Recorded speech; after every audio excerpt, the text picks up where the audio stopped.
Pemirsa, di tengah pandemi, Gerakan Pramuka menggelar apel peringatan Sumpah Pemuda dengan protokol kesehatan. Sementara di Gunung Kidul, Sumpah Pemuda diperingati dengan pengibaran 1.000 bendera merah putih.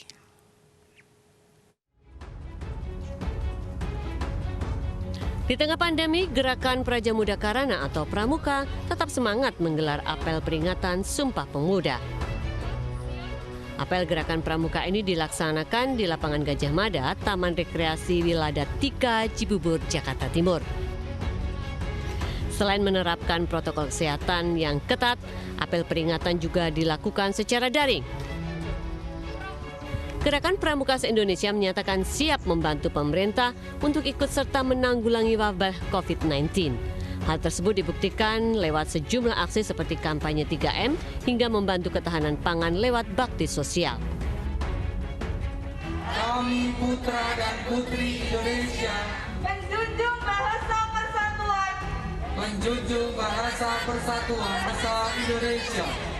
Sementara di Gunung Kidul, Yogyakarta, pembacaan ikrar Sumpah Pemuda dilakukan oleh ratusan muda-mudi warga Beji. Peringatan Sumpah Pemuda dilakukan di kawasan wisata Gunung Kendung, diisi dengan pengibaran 1.000 bendera merah putih sebagai wujud cinta tanah air. Pemuda dan pemudi ini juga menarikan tarian Jawa sebagai bagian dari cinta terhadap kebudayaan Nusantara.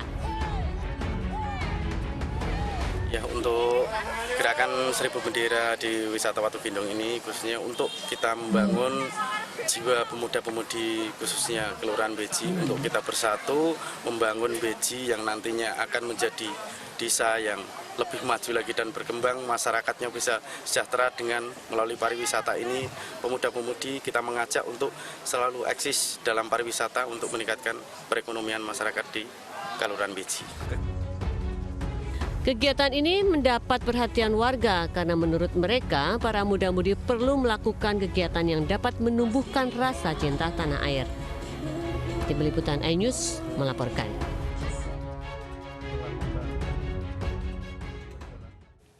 Presiden Joko Widodo menyatakan bahwa bersatu dan bekerja sama merupakan kunci untuk mencapai Indonesia maju. Hal ini disampaikan Presiden Jokowi pada Hari Sumpah Pemuda 28 Oktober 2020. Sumpah Pemuda harus terus menyala. Dalam arus besar globalisasi, yang sering terjadi adalah persaingan yang sengit antar negara dan juga antar individu. Tidak jarang kompetisi itu berujung pada upaya saling mengalahkan, saling menghancurkan. Hal itu menjadi energi negatif yang merugikan kita semuanya. Sumpah Pemuda justru membawa energi positif yang menyatukan.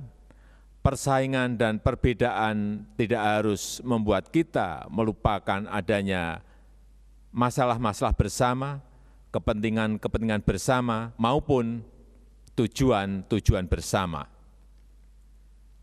Yang semuanya bisa kita selesaikan dengan cara bersatu dan bekerja sama.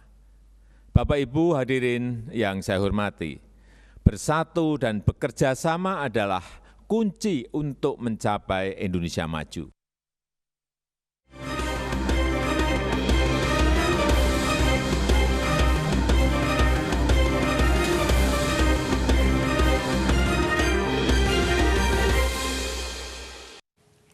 Pemirsa, calon gubernur Kalteng nomor urut 1, Ben Brahim S. Bahat, dan calon wakil gubernur nomor urut 2, Edi Pratowo, belusukan ke Kabupaten Klatingan, Kalimantan Tengah. Keduanya belusukan untuk mendapat simpati warga.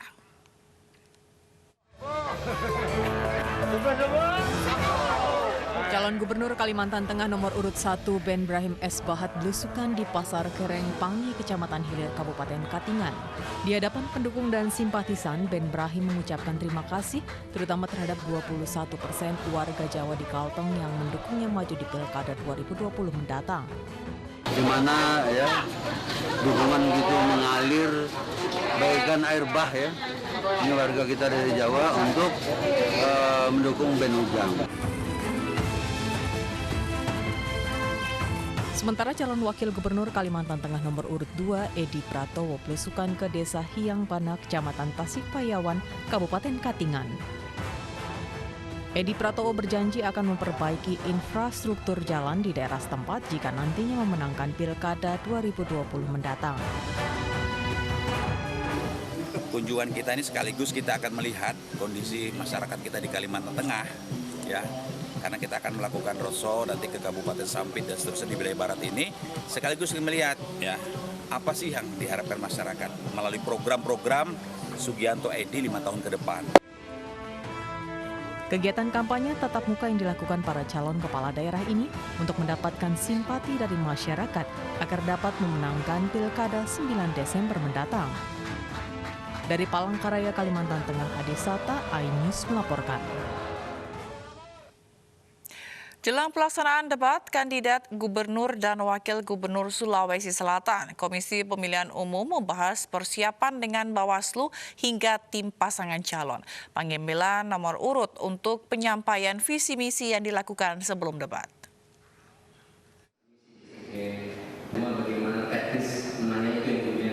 Komisi Pemilihan Umum Provinsi Sulawesi Tengah bersama Bawaslu, KPID, Kepolisian, dan tim pasangan calon menggelar rapat teknis persiapan debat kandidat pemilihan gubernur Sulawesi Selatan tahun 2020 dengan protokol kesehatan. Pelaksanaan debat kandidat akan berjalan dengan 5 segmen.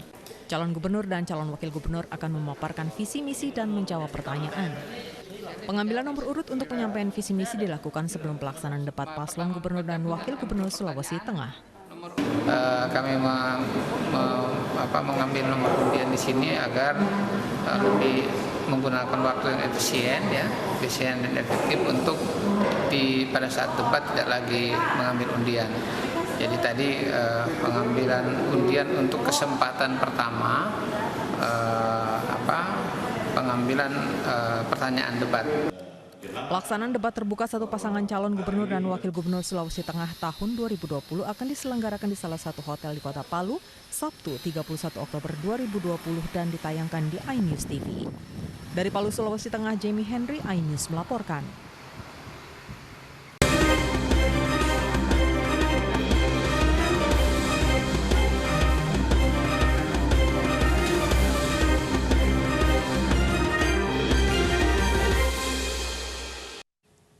Kenakan kostum badut, Satlantas Polres Cimahi kampanyekan protokol kesehatan kepada wisatawan. Selengkapnya sesaat lagi, iNews Malam segera kembali.